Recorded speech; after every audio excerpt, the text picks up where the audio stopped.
Pitts, again, at this press conference, suggesting that he and other major Georgia figures would be arrested. Yeah, look, I've been sounding the alarm about the risks that Donald Trump faced to democracy since I was the general counsel to Hillary Clinton's campaign. You and I did a lot of television sounding the alarm before the 2020 election and what we saw afterwards. And I am here to sound a larger and louder alarm today than I ever have before. I mean, the fact is that Donald Trump has proven himself desperate. As you point out, the redistricting has not worked out the way he wished. I'm proud that my law firm represented the Democratic Party in defeating the Republican effort that we just won in the Supreme Court.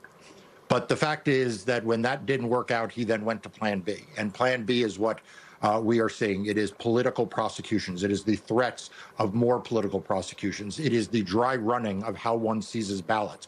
Yes, he's interested in 2020, but he's really interested in setting up the mechanism to be able to seize ballots in 2026. He has found a prosecutor in Missouri, not in Georgia, in Missouri, seizing ballots in Georgia. That prosecutor in Missouri apparently has nationwide jurisdiction, so he has found a willing prosecutor to do these things.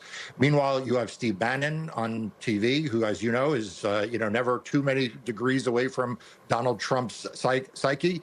This morning, saying that that ICE should be around polling locations, and what we have seen ICE do is tragic towards U.S. citizens, including killing U.S. citizens. So this is all lining up. But Nicole, if I can just add one final thing. The biggest lie that Donald Trump is telling right now that we really can't let slide and that we cannot let normalize is this idea that states operate as his agents. The Constitution does not allow the president to have any role in federal elections. I just won a case in D.C. District Court in which the judge rejected the executive order that Donald Trump issued, saying that the president has no role in elections. But yet he is trying to turn the Constitution on its head. States run elections, period.